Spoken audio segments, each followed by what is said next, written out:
I remember, you know, sighing some relief, thinking, God, I got my first TV, then it was taken away from me. Now we're going to do a second series. Wow. You do a first series, and then you wait for that great moment where you think, oh, we've got a second series. I always remember them as being quite sweaty times, you know? Am I ever going to work again? The second series was commissioned before the first one went out. And the rumour has it, if the second series hadn't been commissioned before the first one went out, they wouldn't have recommissioned it. I think it was clear enough by the end of the transmission of the first series that we'd got something that people were really quite specially hooked into here. The viewing figures for the first show were actually very good. I think it was 5.3 million, and we were second or third on BBC Two. The expectation really within the BBC system at that time was you always did it in 6 or 7s, and if they worked, you'd come back and do more next year. And we thought, great, because now we know what we want to do. We've hit the seam and we're ready. You know, you're never satisfied with anything you do anyway, so you just want everything to be better. Funnier, stories better, acting better, set better, look better, sophistication better, effects, more of them, just everything, just better. Right, we're up to speed, stand by. That was the lovely thing. By the end of that first series, Rob and Doug's imagination was on a roll. I remember Rob and Doug coming to Ed and me to ask if we could do an entire episode underwater. To which Ed went, and I went, no. And then we actually started trying to work out ways that we could do an entire episode underwater, which I think is where Backwards came from, which happened later in the next series, because if they couldn't do it underwater, they'd do the whole thing back to front. We didn't like that first series, and we asked the BBC not to repeat it, which I thought was, you know, a key reason in ultimately the series being a success. There is a wisdom in the business that you shouldn't actually even judge a series until show 10 or 12, because it hasn't. You have to write the crap out of it before you find the meat. After weeks and weeks of editing on the first series, the mistakes start to scream out at you, really. We moved away from the World War II submarine look. That was, stated at the very first meeting, and I think by sort of episodes 3 and 4, the show was growing. I was slightly obsessed at the beginning without having too much colour into the first series because we wanted to try and create the ironmongery look. But in actual fact, because it's a sitcom and there's blanket lighting and you can't get round that, everything just looked grey as opposed to ironmongery. The whole look of the second series just went up a notch. It all just got a little bit brighter. But we still had to use the same set. We couldn't throw the set away and start again, or at least we didn't think we could. So we tried to just give it more life. We did add colour in the second one. We had a little more money to spend on it then. But I always thought it was a question of just feeding so much colour in, all the effect of emptiness would be lost somehow. Now we had our sort of plot seam.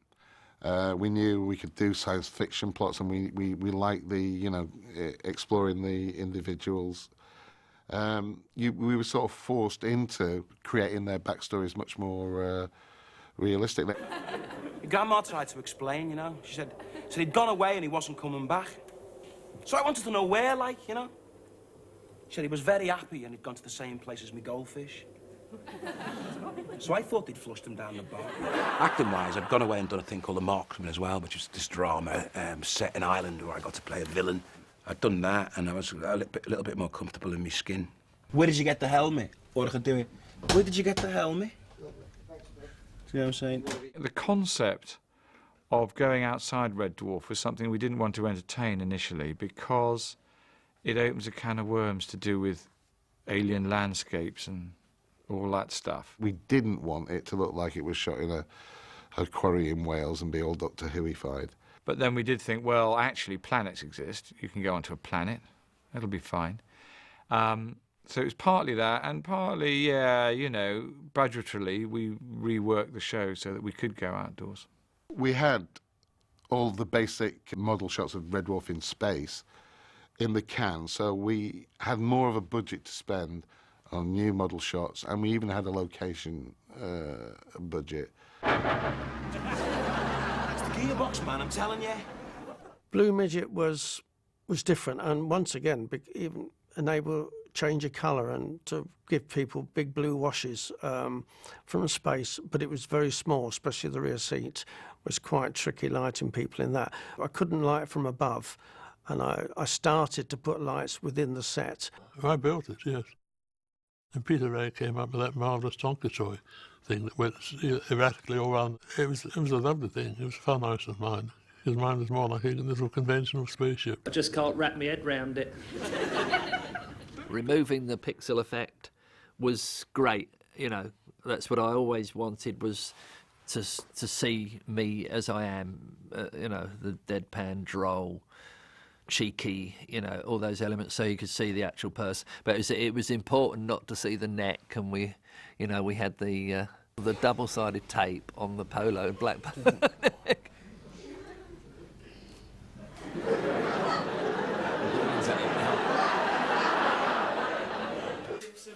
Donna Di Stefano, little Italian pocket dynamite she was, and she was charged with she was our nanny, basically. She was our nanny, governess. 4.5 foot tall, but would beat you up. I'm not bossy, I'm lovable. Really nice. If you've got a problem, come to me and I'll sort it out for you. She was really doing 4 people's jobs, but she had this kind of interesting relationship with the cast. We were all sort of quite keen footballers, and so we used to bring a ball in, and at lunch break, you know, they're big, those rehearsal rooms in Acton.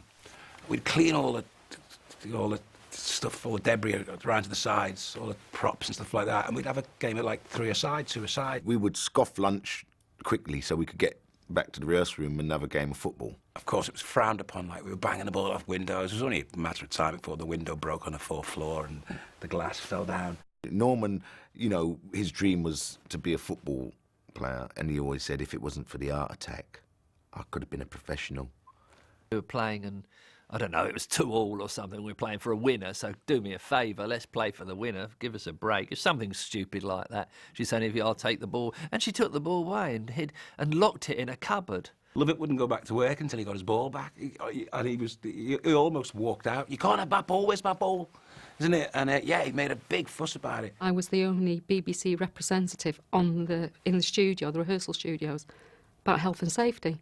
We had metal poles that were there to represent doorways that you could hurt yourself with. If someone would have fallen over and hurt themselves, as you know, the insurance would have just been disastrous. I thought what she did was wrong, and I thought what I did was wrong as well. I reacted badly to it, I thought. But I said, I'm not doing any lines until I get my ball back. He doesn't mention that the day afterwards when he told me he wasn't going to utter one more word, and I had to give him the ball back. That the next day he damaged his ankle and I had to give him first aid. And luckily he wasn't one of the characters that had to walk anywhere. They're dead. Who's dead? They are dead. They're all dead. My God. Well, I was only away 2 minutes. Having a robot of any description, I was very, very against it, just because it's a cliche in science fiction things from the 50s. I just thought we'll steer clear of that, and it was really another obstacle we'd put in our own way, just in case anything got easy ever. But we sort of agreed it would be okay to have a robot guest star, because we were looking for guest stars and we could afford them this time, and you can't have aliens, so what the hell are you going to have? We decided to cast David Ross, and this was a bit of our own casting. And we wanted David because we worked with him on Wrinkles. Hello, Tom. Busy, are you? Yeah, I'm chopping down this tree. You haven't seen Arnold, have you? No. Haven't you? No. You haven't seen Arnold, then, have you not? No. Stand back. It's coming down. You haven't seen him, then? No. Arnold? No. I have. Have you? Yeah. Do you know where I saw him, Tom? No. He was up that tree. was supposed to be a sort of elderly inmate of this old people's home. I was probably only in my late 30s, early 40s at that stage, but I was playing someone who was 70 or 80, which I have done on quite a few occasions, actually. He was just supreme with audiences. He knew where the laughs were, he knew how to time the lines, he knew how to feed them and milk them, and whatever you wrote for David, you got twice the reaction. Just sort of really enhances your own performance, you know. Just a treat to have a real bona fide actor, love, you know, on the poop deck at playtime. A real actor's lovey, a real lovey actor. He's very good at Crichton. I thought he was brilliant. I think they thought he was slightly eccentric when they first met him. But when they saw what he was doing in front of an audience, it kind of lit up the whole show. And I think even when David went off, wasn't involved in the rest of that series, a lot of what David brought to the show stayed with them. He was just the right character to play somebody who had spent his years and years and years dementedly looking after dead people. The Mask was a collusion, I think, of special effects and makeup and prosthetics people. That came as a bit of a shock because I'm very, very claustrophobic, and to have one of those plaster Paris casts on your head is actually a really, really scary experience. Basically what you had to do, and Robert Llewellyn had to go through it in the future, is they stick a straw in your mouth and pad up your nose and cover you in latex. And then you have to wait, I can, from memory, something like 20 minutes for it to set before they can take it off. And it was really frightening, actually, because I had to hold someone's hand constantly. Your heart rate goes up and you're kind of constantly sort of indicating your watch, how long have I to go yet? And they'd say, oh, it's okay, David, it's only another 10 minutes or another 8 minutes. You're thinking, thank God, as soon as we get through this, I'll be fine. We manufactured the Crichton mask as one of our foam prosthetics, and it was handed over to makeup on every occasion. I know that the early ones were really hard work. Because I think his was all separate plates. It was all put on separately. It wasn't just a pull-on bank robber job.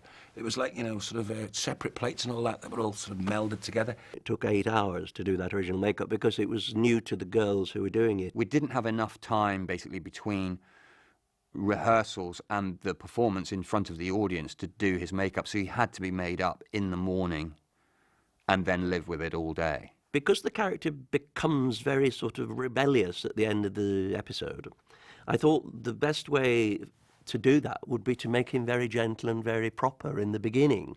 So he kind of had a huge long journey to become this kind of rebellious character who sticks his fingers and swivel on that. Any kind of mask work, which is really what that was, it was like it's wearing a mask, basically, alters your whole sort of demeanour in a way, because the best thing to do if you're doing a mask work or doing something like Crichton is to stand in front of the mirror and see how this creature moves, how his head turns. That's how I devised the whole performance, was by sort of creating a sort of, not exactly an automaton, but creating someone who moved in a very specific manner which seemed to fit in with the head, which was like kind of questioning. And, are you sure, sir? Is that okay, sir? When we actually came to cast Crichton in Series 3, we wanted David Ross, but he was busy doing something brilliant somewhere. And it's quite weird to think this, but if he had been available, he would have been Crichton in the later series. And originally at that time, we filmed up in Manchester on a Sunday night, so it was always clear for me as an actor working in the theatre, I was still always free to go up there and do it if I'd be doing other jobs. Now, when the next series came along, I was actually working at the Old Vic. And it was a very successful production that I was in, and it lasted for quite a long time. I think we were there for about 6 or 7 weeks, all of which clashed with the Red Dwarf job. So I had 2 jobs running 6 weeks each. Now, I possibly could have done, because once the play had opened, one is free in the daytime to rehearse Red Dwarf, so I could have done both. But then they changed the recording day in Manchester to a Friday night, which meant I was on stage on a Friday night. So I sadly lost the role. Crichton leaves on his little space bike, and this one was built totally separately from the Lister bike. And it was a mechanism that I made, again all battery powered, but it had a twist grip throttle, and it had a little mechanism for leaning the bike over when you turned a corner. Yeah, they are. Charmita!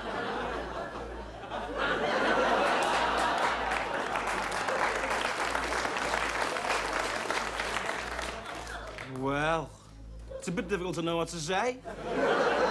Isn't it, Ace? One of my favourite moments, I think, from Red Dwarf is that skeleton moment. And I remember when that show went out, other people who work in the industry phoning me up and going and sending me messages going, I watched that. That was really funny. The audience reaction is immense. And I still think you can see the odd corpse going on amongst the actors. I don't know who is guilty, but you couldn't use any other take apart from that one where the audience go absolutely berserk. For the recording, that entire scene was covered up. There was a huge black across it because it had to be set from the top, but the audience weren't allowed to see it. There was a big thing during rehearsals that that cloth would not be dropped until the moment that David Ross walked into that set. You don't see the drape going up on camera, obviously, but you still get the impact. And if you run to record, you know, recording drape up, bang in with the line, you get the surprise and the buzz about it. Unfortunately, we moved from one set to the other, and the crew just took the cloth down. For whatever reason, the bloody drape went up and we weren't ready. And of course, the audience went, none of it on tape. I wasn't happy by it. Then I heard profanity and a slam of a door. Now, BBC Manchester, the gallery was upstairs, and there's a metal staircase comes down into the studio. I heard the slam of the door and then clang, clang, clang, clang, clang, clang, clang, clang. And round the corner of the audience block came Mr. Paul Jackson, who then, Paul, standing not more than an inch from me, berated me for at least a minute at full volume in front of the audience. I had a brilliant assistant who said to me after working with me for a bit, Paul, just take your shoes off when you're sitting in the gallery, because the galleries at the BBC used to be up a flight of corrugated spiral staircase. And she said to me, just take your shoes off. And I said, why? And she said, because when you lose your temper and go screaming down on the floor, you won't be able to run down the corrugated staircase with no shoes on. By the time you got your shoes on, because I am like, I go up and then hopefully I don't do it at all now, but I did. It's a distress call from a ship called the Nova 5. They crash-landed. What I wanted to do with that was get the feeling of a spaceship on its side with a swinging light. Something ought to be vertical and it ought to be the light. The rest of the ship at an angle give that impression. I suspect it was a problem for cameras and things like that, but it gave me a lot of opportunity to introduce these colours, green corridors, and pick out the hanging baskets. The whole thing was built on a tilt, so they had to haul themselves up corridors and around corners. It was a little bit like a fun fair. But again, there was Esperanto in there. Oh, sí, amor, oui.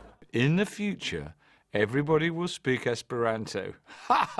Although I couldn't actually believe that this was a real language. I actually doubted everyone that, oh, it's a real language. And I thought, why? You know, who needs this language? Bob and Doug just wanted to make it feel more in the future, that we would all be sort of like equal, you know, all mixing together, so there'd be one language that everybody spoke. But then you have to do it in English so that everybody at home here can understand. You can't do it in Esperanto. So I just put a bit in the background. So, you know, off I went, got my book, dictionary, did a few phone calls. And there was a kind of like a headquarters for Esperanto in Kensington. And every time I looked at it, I thought that's a cover for a government agency or aliens. Novello, I think we ended up just using on the sets because it was a short word. But when you came to things like personnel only or do not go that way, the Esperanto got longer and longer and longer. So you thought, got no space to put it in. So now people watching it will think it's some great groovy language that we made up, but actually it was Esperanto. And if you look that up on the net, you'll find that that's a sort of universal language, which is crap. Gentlemen, welcome to Better Than Life. Now, you must be hungry, and there's a restaurant just a couple of miles down the beach. A couple of miles? How are we supposed to get there? Anywhere you want. After all, this is Better Than Life. Better Than Life actually is one of my favourite episodes, you know, in all of the Red Dwarf series. It was a good technique to get there, which was Craig would open a door, and then we cut round the other side, and you see him opening the door the other side, and there's a door just in the middle of Rill Beach with a spaceship through the door. Got a big laugh, rightly so, because it was a nicely constructed and well-placed gag. The budget really was too small for what we were trying to do, and Rob and I weren't helping anything by writing things like A Beach in Paradise. It's there in the script. They wake up on a beach in paradise. And you know, how stupid were we? We must have thought we were going to go to Mozambique or something, but no. Where do we go? Rhyl. And they lied to us, you know, oh, yeah, we're going to go to Spain for a couple of weeks. Yeah, we're going to do this and, like, yeah, we're going to do it on location. And, yeah, we'll get to Spain. Nothing personal against the Welsh, but Rhyl Beach ain't Barbados. Being on Rhyl Beach in the middle of what seemed like winter, drinking cocktails in Hawaiian shirts, those days are better forgotten. Great beaches, the tide went right out, you know. But yeah, it was suffering. Everyone was suffering a bit. Neither are we. I think that's it, innit? May in Rhyl, horizontal rain, tides coming in rather quickly. But it's raining. It's grey. Oh, well, we can tweak it, Is that going to be okay? Yeah, no, that's going to be fine. Rhyl will be fine. Honestly, we will get the special lenses and we'll get, you know, gels on it. It will look really warm and great. Oh, okay. And then, of course, you show up and you think, this is Rhyl Beach. It's really cold. This isn't going to work. Nobody can make that look like paradise. I'm sorry, Rhyl Tourist Board. Can't be done. Ed wanted a jungle in Rhyl, and it's in front of the car park, which is full of cars. So as far as the eye could see the cars, and he wanted a jungle. And I had to raid be nice to all the parks people there and all the garden centres. We've got an assortment of plants and shrubs or whatever. This has got to be paradise, this has. 11 in the morning and not a single German beach towel in sight. The boys were sitting on their Bermuda deck chairs, wearing Bermuda shorts and shirts and freezing. And quite a lot was done, but they were having major issues because they were shivering so much and they couldn't talk because their mouths wouldn't work. The guys had to sit there pretending they were enjoying the sun, and it was bitterly cold. I mean, honestly, Danny was turning blue. His teeth were chattering while he was saying, God, this is paradise, pass me another pina colada. And they had to, in between takes, they had to come up with warm thermo blankets, wrap him up, cardiac resuscitators. It was terrible. From the top, as before. We take Holly out. Yeah, I'm gonna be cool this time, baby. It's 110 degrees in the shade. We're in the Bahamas and shit. The guys were so cold and so uncomfortable. We just had to remount. In fact, at one point, I remember Ed talking about going inside to the, I don't know what it was like the swimming pool, garden house place, and that we could remount it in there and not to worry, and that would still look like a beach in paradise. Like, what? Rhyl Sun Centre is a swimming pool, basically. But it's a tropical swimming pool with flumes and slides and whatever. The difficulty of shooting inside the Sun Centre would have been that they refused to close it. So we would have shot everything with hundreds of kids running around, as you do in any swimming pool. We got a motorcycle and an E-Type Jag onto the beach. Now, actually getting them onto the beach wasn't that difficult. Hiding the fact that we were putting them on a beach to the company that we'd hired them from was more difficult. I didn't realise until I'd ordered all these vehicles that sand with the salt can rust. So I was thinking, please get them off the sand as quickly as possible before we get another bill to replace parts on the car.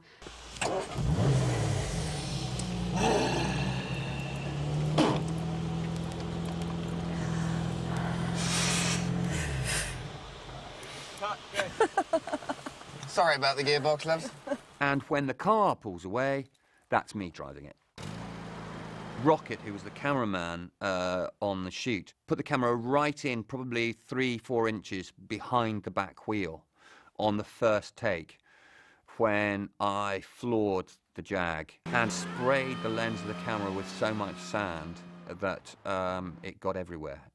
It scratched the lens, it got inside the workings of the lens. The tide is always coming in more quickly than you think it's coming in. And the E-Type did get stuck on the beach. And then I think we tried to pull it out with a Land Rover. And I think that got stuck as well. So everything just happened incredibly quickly. Everyone was a bit like, look, get me off this beach. This was worse than being at Dunkirk. I seem to think the sun came out at some point in the afternoon with the boys' heads in the sand. So maybe there was just a lot of lights. I'm not sure. At the time that we buried the cast up to their necks in sand, I couldn't think of anything I wanted to do more. The temptation to just walk away and leave them was huge. Or to actually throw things at them. Our faces have been smeared with jam and we're about to be eaten alive by killer ants. Why not? God dear, you can't take him anywhere, can you? Oh, you spoil this, Rimmer. We're gonna die, we're all gonna die, and it's all my fault. And then we're gonna kill those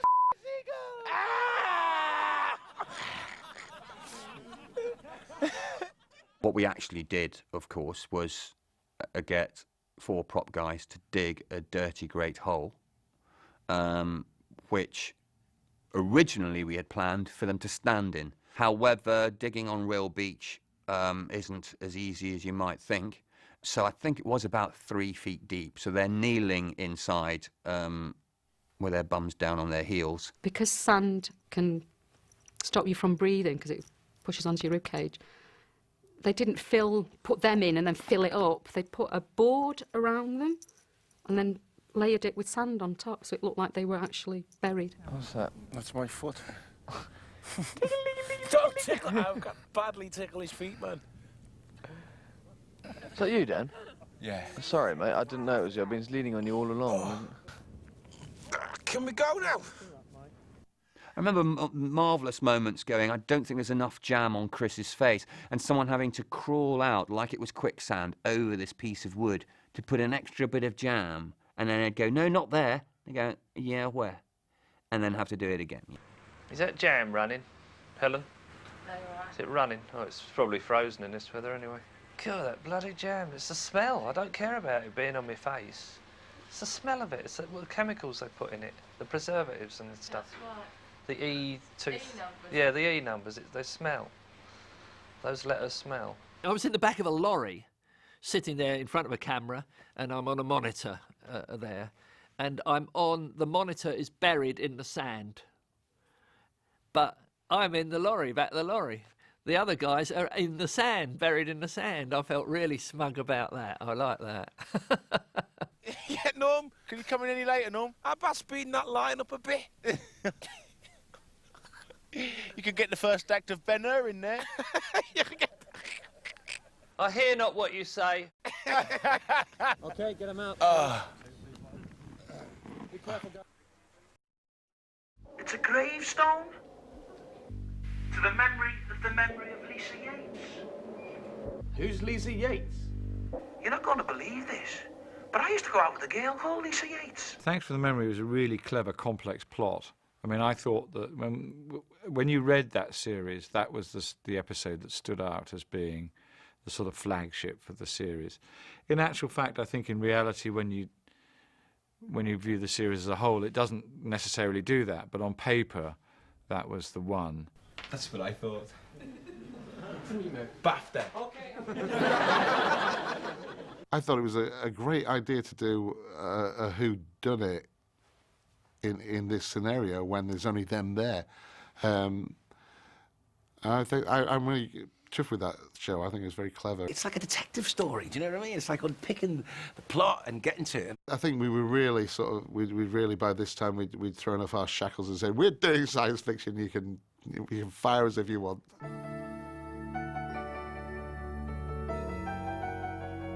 Oh yes, the observation dome. That was one of my favourites. I love that observation dome. Peter Raggs designed part of the observation room, and I sort of built the top part in the studio. We didn't use it very much, but the observation dome sounded like a good plan at the time. We wanted somewhere you could have a different mood. Lister and Rimmer would stop just bickering all the time, which gets very tired very quickly. And we're actually sort of getting on slightly, at least having conversations. We wanted, hey, where's the pathos set? Where the stuff where we can do the real drama, you know, where the kitchen bin isn't going to collapse and all. We want something really solid. But then we kind of dropped much of the pathos in season 3 as it kind of broadened. So we didn't really go back to it, which, I don't know, maybe that was a shame. thought it looked rather nice, the way they combined the studio with the model. And it really did look as though the spaceship was in space. And when they sort of climbed up, it's right to the very top, I thought that was quite moving, really. I want a triple fried egg sandwich with chili sauce and chutney. You what? It's a state of the art, Sarnie. It's the state of the floor I'm worried about. These days, you know, I look on the back for the E numbers immediately, but then I probably should have done then. But you know, the chili chutney, fried egg chili chutney sandwich was pretty tasty, really. You'd eat anything some of those nights. What's it taste like? Bloody disgusting, that. We'll go from left to right. I'm a little lad. That was a bizarre. Just explain why I did that. Maybe I could really be good. Someone to watch over me. I remember being rather crap at it. And I now I always think that, you know, Rob and Doug were sitting there saying, if only we'd thought about this, thought ahead, and got someone who had a little bit of a song and dance background, these bits would have been a lot easier, a bit like later episodes. But you see, maybe someone who was good at the old song and dance might not have had the that is required to be the goit that we all know Rimmer to be. I was asked to take Holly outside, and I ended up building a little caterpillar tractor robot that would carry a monitor and career around all over the place. And it would actually do about 20 miles an hour around the workshop. It was very fleet indeed. It could stop itself very, very quickly, but of course the monitor couldn't. So we got through a couple of monitors before we got things fined down a bit. Quite tricky because we had to sometimes shoot the TV for real. I wasn't able to wipe in because it's moving. You can't. You can now, but then you couldn't do a travelling wipe very easily. So we had to try and make sure that the lighting conditions were good enough so that we could see him. I left open a couple of channels so that we could get a battery-powered VHS machine on and pre-record Holly's sequences and simply turn them on and off as required. That was my grand master plan, but unfortunately the Vision Services boys felt that this wasn't completely adequate, so the Holly robot ended up dragging a video cable out behind it so that they could pipe the signal down to the monitor. I was given the extraordinary task for this episode to find a lunar surface, remembering, of course, that it has to be somewhere drivable from Manchester. He would drive and I'd direct him, whatever. And we stayed along the coast of Wales. So from Rhyl, we went round and we came up to this quarry. It was a reclaimed garbage dump, and as the dawn came and things warmed up, we could tell. When they do land reclamation, what they do is they pile up all this rubbish, they compact it down, and they burn it. Then they cover it with soil. So what you actually get is the ground glowing, which was absolutely perfect for us. Sadly, all that stuff went out in the fortnight between us seeing it and actually shooting it, so you never get to see that.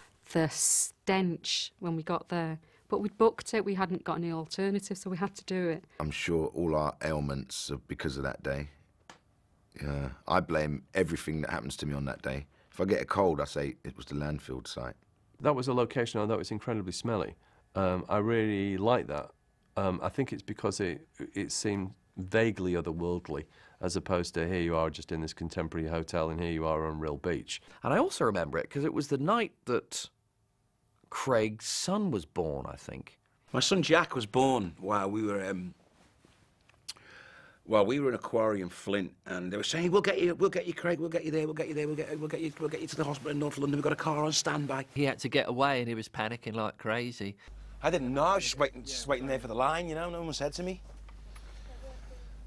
Sorry, no, I was just there waiting for the line, you know. Single for me, please. And I got in the car, raced off to Whittington Hospital in North London, and I arrived 20 minutes late for the birth of my son. He just got handed to me like that, so I didn't have to Yeah, I mean, and there are mixed feelings about that. One, I didn't have to go through all the icky business. And I got a beautiful smiling baby. But two, you kind of, you know, wish that you could have been there for, you know, for support. What it did leave us with, though, was a real problem because we'd only shot half of what we were supposed to, but luckily had done all the dialogue. So what was left to do was the carrying of the gravestone and a couple of other bits and pieces that Craig could revoice because you couldn't really see through the face masks. And in the end, I did it. Through the whole scene, Craig, or Lister, is wearing a plaster cast because he's broken his leg. And I had to put this plaster cast on. Well, one, it didn't really fit because he's got smaller feet than me. When it's on one leg, it's Craig, and when it's not on either leg, it's because it was too painful for me to wear and we thought we might get away with it. The floor manager, Mike Agnew, bravely stepped into the frame and I think he actually broke the wrong foot. Somebody tackled me about this at one of the conventions, Red Dwarf conventions, and I was about to apologise for it, and he went, no, I know why you did it. And I said, what? I know why you switched the broken leg from one leg to the other. And I went, why? He said, because you were seeing that in a flashback, so it was a mirror. And I went, yes, that's right. Well done for noticing. And I walked away. Listen, what's a stasis leak? Oh, well, very, very basically, putting it as simply as I can for your average layman to comprehend, a stasis leak is a leak, right, in stasis, hence the name astasis leak. You don't know, do you, Hal? No, I don't. Stasis Leak was the most complicated show we've made. One of the few episodes in Red Dwarf that I really could not, at the time, get my head round. Okay, ladies and gentlemen, just to confuse you right from the start, we are starting 3 million years into the past, okay? Before Rimmer became a hologram, okay? I remember Mike Agnew, who's production manager, at one stage was trying to explain to the audience what had happened so far. The boys go back in time to meet them, but whatever that works, no one can ever explain it. He gave up after 23 minutes and had a nervous breakdown quietly in the corner. That was fabulous, and to confuse you even more, I got a word in my ear to say, don't forget, that is Red Dwarf time. And it wasn't, it was the past. Okay, ladies and gentlemen, we're back in the sleeping quarters. This is real-time Red Dwarf with real people. Stand by, Danny. Only just. I do seem to remember everyone being up in the canteen in Manchester with Paul Jackson there, saying, why do we all go to stasis? Or why does he then come out? And for what reason is there someone else there? Because he's 4 years in the past. Therefore, when they meet, if he had a beard, that wouldn't be a problem, because if it was 6 months, he might have to have a bit of growth. Now, we talked about all sorts of things. And Paul was just, the eyes were beginning to widen again, the veins were beginning to come out again, and I was thinking, no. And this was the night we were going to record it. And Paul was saying, don't ask any questions now. It's too late to ask questions now. Hit your marks and say your lines. Don't ask any questions now. Yeah? What we learnt, I think, fairly early on was the boys' logic was infallible. So if you ever tried to outthink them or question it, or in the end, almost as a game, you'd say, yeah. But in episode 3, when you did that, they would always have an answer. And to be honest, the answer was so bloody boringly tedious that, you know, you'd sit in the canteen over sausages being told, yeah, but in aerodynamic physics, you'll find that. And He's right. That is the death of me. Def Jam. That's the death of me. He's right. That is definitely the decent thing to do.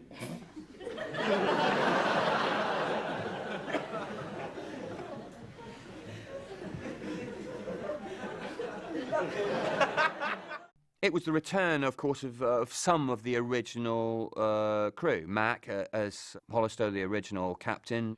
Mac MacDonald was just the most perfect casting of all Red Dwarf characters, regular or irregular. He is the captain of the ship. You better have a good reason for this, Rimmer, Lister. Blew that.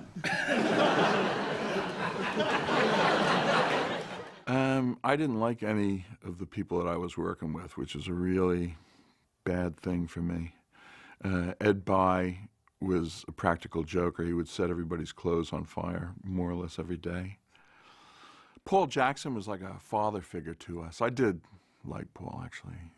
We'd go to him with our problems about puberty and skin complaints. Well, Mac's one of those characters, obviously, because he carries this great authoritarian, I'm the ship's captain. You put him in any outfit, that's ridiculous, and it's going to be huge laughs. The more serious he played it, just the funnier it was. Well, they made me wear my own chicken outfit, which I think was a cheek. They said, Mac, can you bring in your chicken suit?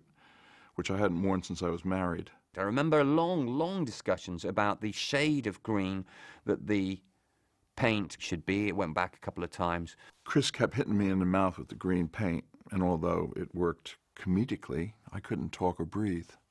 Bye-bye, bye-bye. Immediately the scene's over, of course, as floor manager, I went, are you okay?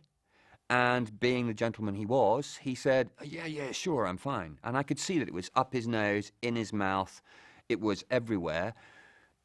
And because of the pace at which we were shooting it, of course, I knew that he wasn't really perfectly okay, but just went, great, thanks, moving on. Did you order a kissogram? I booked this man, and when you phone the agents up, you tell them, I need somebody who's prepared to stand naked in front of everybody, yeah? And she'd go, oh, no problem, I've got a man. And this man would turn up, I'd given him tights to hide most of his flesh to make him feel more comfortable, and he wouldn't turn round, and the tap was just tip, tip, tip. You think he's supposed to be in a shower? We had to reshoot it. So in the end, I think it was a model guy that I got who was not embarrassed at all, I'll tell you. We shot the glamorous hotel sequence of the Ganymede Holiday Inn in the Midland Hotel in Manchester. The scene in reception is a working reception. People were still checking in and checking out of the real hotel, and we were all staying there. So the cast were obviously chuffed to bits because they didn't have to get out of bed until they were actually required, and then they wandered down the corridor.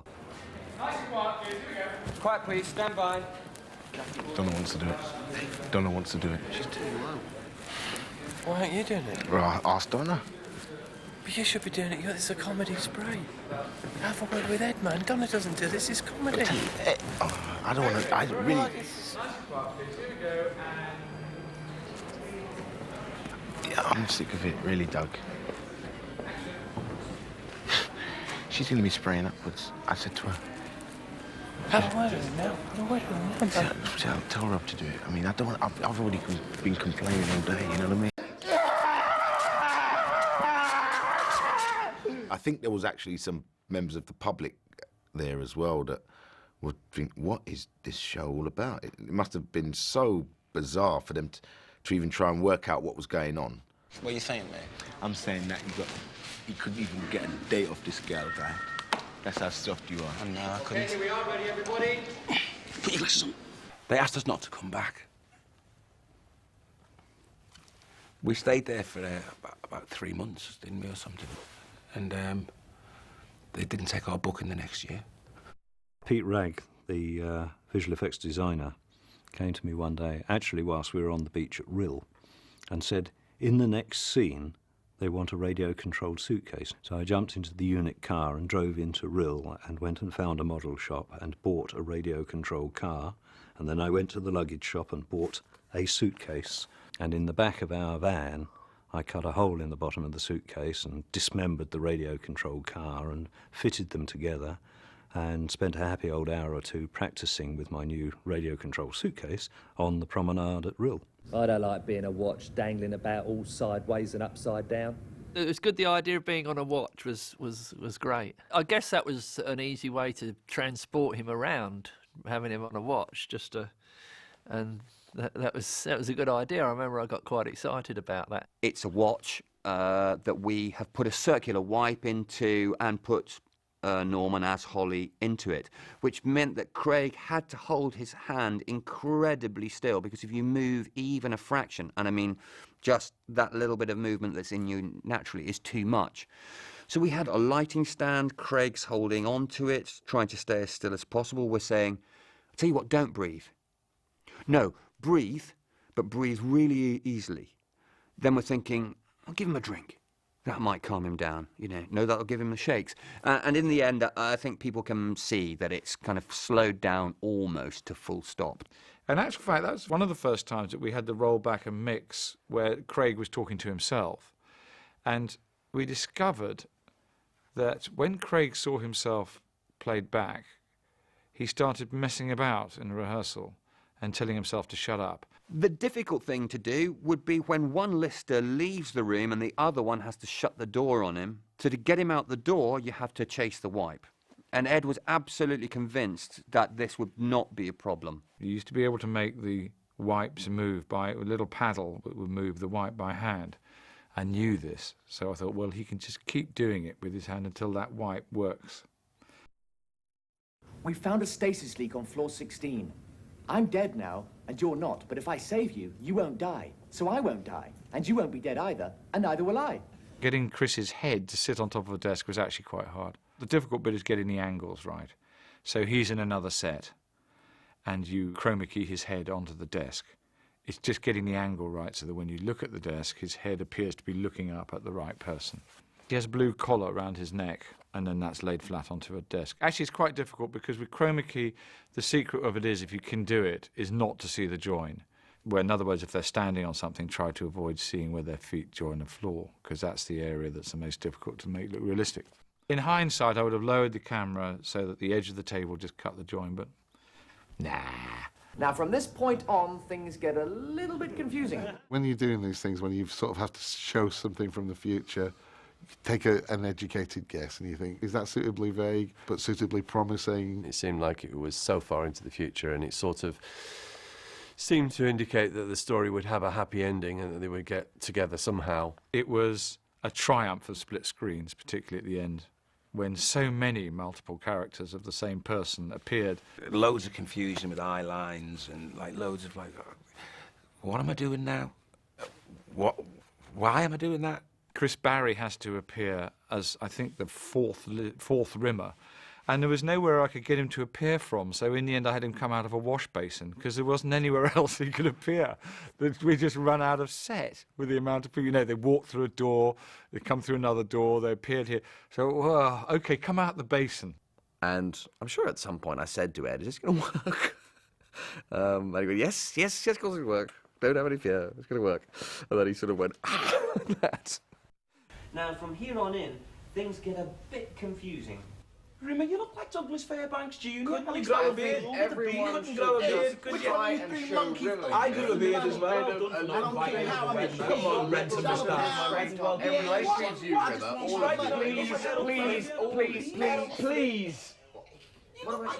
please, look, for goodness, please. Thank you. Terrific. He's right, you know. Stop there. Well, it isn't really Kachansky in the final scene. Or at least it is Kachansky, it's just not Claire Grogan. If you look closely, Kachansky's actually being played by Donna Di Stefano. I believe Claire Grogan was sent home by mistake. Well, that's the official story. She wasn't sent off early. I believe that when she was asked to do that specific episode, she said, I can do the filming, but I can't do the studio. And then I think it was on the Monday, the recording day, during lunchtime. It was, oh, Donna, you're the same size and same height as Kachansky. You're Kachansky. So I went into makeup. I said, what are we going to do about the fact that I'm not Claire? Oh, have you got a hat? I think she had a very wide-brimmed hat pulled low over her face, and we didn't manage to point any lights at her. So here I am, dressed up with this hat like this, still doing my jobs, putting the prop here, putting the prop there, and then coming round the back of the set with Craig. I'm just looking at him now and then, but trying to keep my face away from the camera. Go on, Jack. Get a shot of me and done. It's a story in the world. She gets out my grandchildren about this. From now on, Red Dwarf is run by Queeg 500. Charles Orgins, king of the scary people. He was the guy who looks really tough in the old Baby Sham adverts and says, I'd love a Baby Sham. I'll have a baby sham. I'll have a baby sham. There was a big Red Dwarf dinner. I think it was to celebrate the end of the last series. And Charles Orgins, who played Queeg, was kind of like a mentor of mine. And we ended up coming to the dinner. And it was such a raucous night, and Charles was just so funny. Rob and Doug sort of just said, look, we just got to write an episode for this guy. Do you mean you staged the whole thing? That's right, suckers. And the moral of the story is... Sorry, and again. Didn't quite... That's get right. that right. Shit, sorry.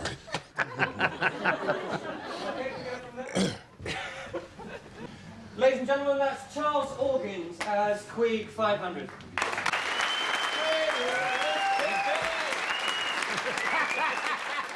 Yeah, he was really good, playing the vicious computer. A little bit like the drill sergeant that you would get in most American movies. And he had Rimmer doing all sorts of things. Again, stuff that you'd never in a million years think you'd get asked to do as an actor, you know, sort of making him, you know, run around the ship and all that kind of thing at high speed. Right, 0700. Time for his... shit. You've got to know the ship pretty well if you're running around it with your eyes closed. You actually have to count out the paces that you're going, you know, to take, and then try and reenact it at high speed on a take, and it was quite tough.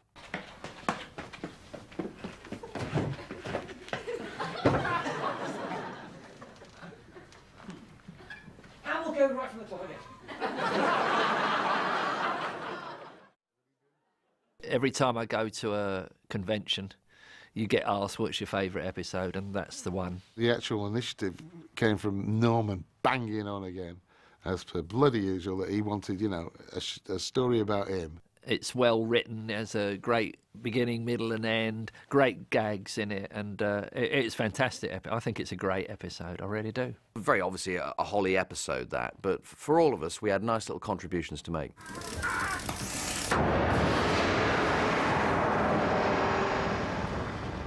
That was great. I love that bit.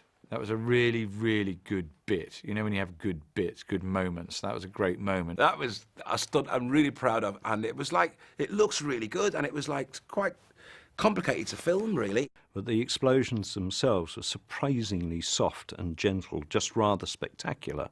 I've got to run, hit a baby trampoline, and sort of hit the same position as I was when I was standing, and then sort of fly over this console. And you know, the trick was trying to get enough spring out of the trampoline to clear what was quite a big console and not smash my shins and ankles in. And when they cut it, it looked really good. I was really, really proud of it. In fact, it looked so good they slow-mo'd it and showed you it from different angles and all that. Do you know what I mean? But what was great about that sequence is you have all of that, and then you have a great gag at the end. Or is it the yellow cable? Yes, it should have been the yellow one. One of my favourite bits was on my show reel for a long time. In fact, it might still be. No panic, everyone. I've got it in hand. The impersonating everyone else on the ship was actually quite tough, because when you're asked to impersonate one person, that's one thing. But when you're trying to mix it all in, you know, to a one performance piece, you know, some impersonations are going to be better than the others, and, you know, you're going to run out of people to do. The shuttle was late, you see. What's happening then? Do you have a cat? Well, don't just stand there looking at me. I'm going to be in very, very serious trouble. My brain's going to go all skew if you say it. It's going to be very difficult for me to recover, so I beg of you, please help me, or I will go crazy cuckoo. It's one of those things I look back on and think, it's kind of okay, but if I'd had more time, you know, I might have possibly done a slightly better job. What's happening, dudes? We are talking Jape of the Decade. The ending was fantastic. I loved it. It'll always be my favourite. We didn't know how it was going to end. We wrote it right up until Holly loses the chess match. We were in a pub called the Nobody Inn, which is where I used to live. Just either trying to come up with an idea or get so drunk it didn't matter anymore. And it suddenly came to us. The ending came, and you can't believe it now. It looks like the whole thing was thought out on the way through, but no, that ending was literally tacked on. And God, that was a save. So where's the other rimmer in Lister?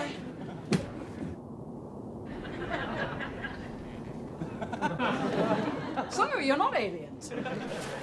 I don't know, it's juxtaposing male values, but like stereotypical. It's all very stereotypical, do you know what I mean? I just think it's so unspeakably simplistic. It was an interesting idea, just the way we did it. It was like written by two 12-year-old earnest schoolboys. It's weird, though, because the ladette culture came since that. And women have become very much like female listers in very many ways. The female opposite for Rimmer was Suzanne Bertige, who I don't think really in rehearsal kind of came out of first or second gear. She's one of these actresses that learns as she goes along. She develops the character as she goes along. With a sitcom rehearsal, you want it to be funny instantly. And she was making it funny as the week went on. And by day 3, I was beginning to absolutely shit myself. And we were really worried that she wasn't nailing this, this Rimmer. She was just... We couldn't see it, you know what I mean? Because the performance was so minimal and so subtle. She was just studying Chris, basically, and his performance and becoming the mirror. Change. I don't think Suzanne was ever going to be as Rimmer-esque, you know, as Angela Bruce was going to be Lister-esque, because she was just... I mean, she was a female Lister. Lovely lady, a lot older than me, which is quite weird, because she looks the same age. She was quite good and aggressive, you know, like you wanted it to be, because that character had to be like that. I'd have been happier if they'd watched some of the shows and sort of copied the mannerisms and tried to do that, but they came and tried to do an independent performance. It would have been more fun had they been doing a bit of mimicry and a bit of that kind of thing. Paul Jackson saw me on Friday Night Live, and they were looking for an equivalent for Norman. I'd never seen Red Dwarf before I was in it, apart from the fact that Norman lent me the tapes of Series 1. I think she was a bit scared when she first met me, because there was a review of her, and in the review it called her the female Norman Lovett. And she said, I'd never seen your stand-up, that's just the way I am. I said, that's fine. I said, it's great to get a mention. I just got sent the script. Well, it's got sent to an agent who wasn't actually my agent, but they still continue to claim the money for that episode. A lot of people say, oh, how did you get those lips to look so good on Norman? Well, there is a sex scene, we've got it. It's on tape, but it's only available through my website. It's called Head Sex. And they said, oh, you look it like you've kissed Norman all over his face. I went, oh yeah, shall I do that then? And Norman recoiled back in horror. I went, oh no, makeup women will do that. Yeah, okay, I do have a problem in that respect, that I didn't want her to kiss them on me. I said, no, I don't want her to do that. And I think she took offence to it, you know, which you would really, because you think, what's wrong with me then? You know what I mean? It's a natural thing. I just said, just paint them on. We had a female scutter. We couldn't simply go out and make another one. But fortunately, the bodies were vac-formed, and we kept the vac-form plug, and we were able to go out and make another body shell and spray it pink and dress it with the twiddly chantilly lace around the top, and you ended up with a pink scutter. We did then fabricate the baby scutters. They had no wheels. They were dragged by the lead scutter on a nylon line.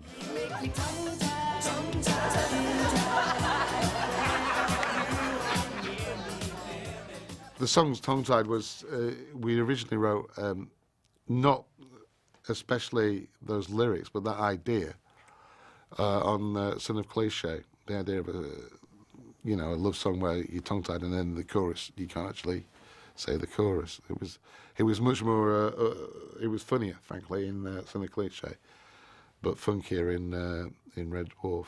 Music was written by Howard Goodall, who'd written the theme music, and lyrics are by Rob and Doug.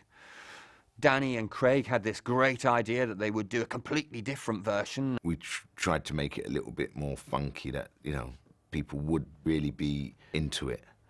The music Danny likes I would have expected to be much more kind of extraordinary and kind of out there. And in fact, it's not. It's a kind of theatre music that's all right, but I don't really see that there's a massive difference between what was presented earlier, where the lyric was funny, and this one, which is, yeah, it's funky. I mean, man, if that's funky, I don't know what funky is. For the basis of the comedy itself, Howard Goodall's was more than good enough. What you got to realise, it's a comedy scene in a comedy. Do you know what I mean? You don't need to have like Luther Vandross's band playing it. I was never really happy with Tongue Tied. I never really thought it was as good as I hoped it would be. Mainly that's in the shooting. But also, if we could have started, changed the lighting, done a lot of things that we didn't have time for. It was a big Top of the Pops type set, but it still had to look industrial. It was done on scaffolding. It filled half the studio. They decided amongst themselves the area that they'd be happy dancing in. As far as I was concerned, I think it was just a bit too large, a bit uneasy with it, a bit sparse too. We spent about 75% of our rehearsal time working on that number. It was something that was new to them, not to Danny. This was sort of like Danny's vehicle in a way. And the guy who played Queeg, Charles Organs, was also the choreographer of it. I seem to remember Ed By coming in sort of saying, have you finished with them yet? Because he wanted to get on with rehearsing. There is the other 80% of the show to do, the comedy, you know, remember that? Sitcom? No? Okay, right, tell me when you're finished. There's all that kind of funny vibe going on between Charles and Ed at the time. You know, I won't take long. Okay, give me another 5 days. I tried to say I love you, but it came out kind of wrong, girl. It sounded like me. Shall we have your feet as you had the... Charles is like his Queeg character. He's a bit of a taskmaster. So, you know, the boys were like, oh, they didn't want to do it, but we was adamant that they did it because that's the comedy part of Tongue Tied. I think if you look at it, you can see that very rarely do they actually go down to our feet to see our incredible dancing. And that's because our incredible dancing was incredibly bad. And plus, if we're honest, I mean, it was all like, oh, God, it's all Danny. It's all Danny's week. It's Danny. Because we were that immature, you know. Right on, sis. See ya, Ho. Nobody wanted Norman to go, including Norman, I think. I'd gone to Edinburgh, I'd met my wife, and I decided to live in Edinburgh with her. I also was doing a series in Glasgow of my I Love It. What about this, then? What about it? Dream Machine. Yeah, but it only works on you. Yeah, it does only work on me, otherwise I'd be a millionaire by now. I'd done 2 series of Don't Miss Wax, 2 series of Red Dwarf, and I don't know whether I saw it as a progression of saying, right, I'll do my own series now, 2 series of that perhaps. So he asked to be allowed to not come to rehearsal in London. He said, look, I'm in Glasgow, Edinburgh, I've got to come all the way down to London, then I go up to Manchester, then I go home. Quite frankly, I only sit on a stool. You don't need me for camera rehearsals. And I just felt that was, I suppose there's no other word than bad attitude. I mean, maybe I was too picky at the time. And the reason we wanted Norm at rehearsals is you need him around to test things on. You can't show up and do Queeg, you know, the day before, because it doesn't give anyone a chance. I mean, it certainly doesn't give the writers a chance to see if the lines are working or give you more. Or, you know, when you have someone like Norman who is funny, really funny, you kind of get, we're kind of like comedy vampires. We're able to suck humour out of just being around someone and seeing the way he drinks a cup of tea or his intonation, the way he says the word yellow. If he's not there, you can't do that. And it's just not fair to expect the actors to go into what is a technical environment in the studio. When you get into a studio, you're not rehearsing for the actors anymore. You spend a day or a day and a half sometimes literally blocking for sound and cameras and VT and costume and so on. So if Norman had just been joining us at that point, the first time they'd have all performed the piece together would have been in front of the audience, and I thought that wasn't fair on anybody. So I said to Norman, look, I don't need you here all week, but I do need you here for a day or 2 days, I can't remember. And they said, yeah, okay, we can knock a day off, but we're also going to knock quite a lot of the fee off. And I said, look, well, I'm not doing it. I said, I want the same as what they said they were going to pay me in the first place. I think he thought that we would have no option because he was Holly. I think Paul Jackson was not, typical producer. Yeah, I'm not putting that. Get out of the show. I think he made a big mistake by acting like that and not really thinking about it. It could have been resolved. I think Norm regrets his decision tremendously, really, and I regret his decision as well, because he was a much valued member of the crew and a lovely bloke and personal friend, and you kind of, wish he'd done the whole journey with you. But then, maybe if you look at the two main players in that little scenario, then, it was a fairly two immovable beasts, really. If it was me involved now, there was no way he would have left. I would have put an arm around Paul and an arm around him, and we would have gone into a room and we would have sorted it out. And also they promised me that they would replace my part with a completely different character. So you never believe what they tell you, because Hattie played the part.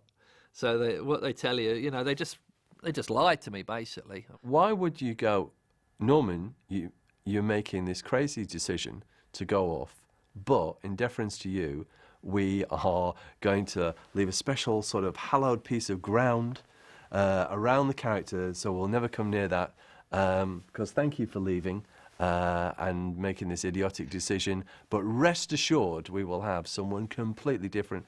We would never do that. I mean, of course you wouldn't. I mean, what you would say is, Norman, you're mad, please come back. And then he goes, no, I'm not. You go, okay, fine, well, that's really sad, thanks, bye.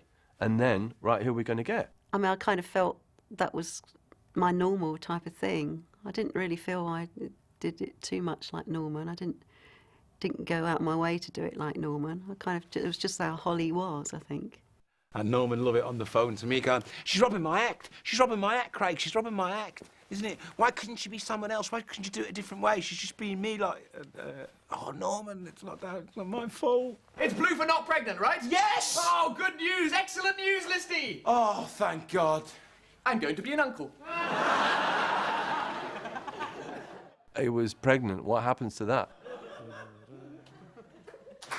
We actually started writing a script called Dad. I think the opening couple of scenes were all pretty good. It's one of those things where it could have worked, whether we had the ability to make it work at that time, probably not.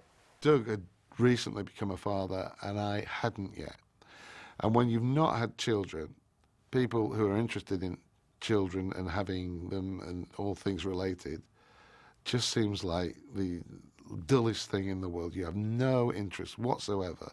It's a baby, yeah, lovely. I remember preparing a bottle, and you have to have this powder and you pour whatever you had to pour into it. And I was preparing it for my son at the time like I was doing a major surgical operation. There was not a germ within half a mile of this room. I was so scrubbed up and whatever. And of course, this is, having a bottle. They have like 8 bottles a day, but I was like 20 minutes. No one had ever prepared a better bottle.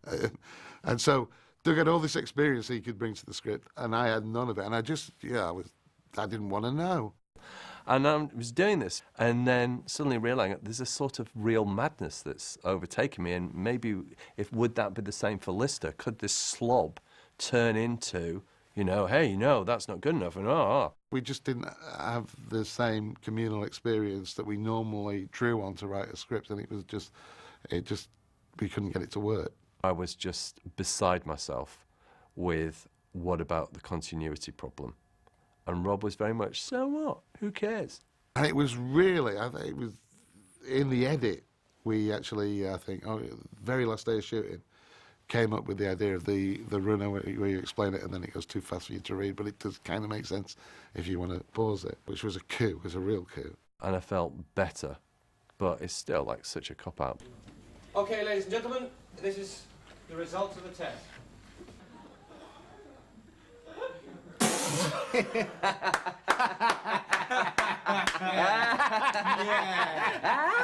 that's funny.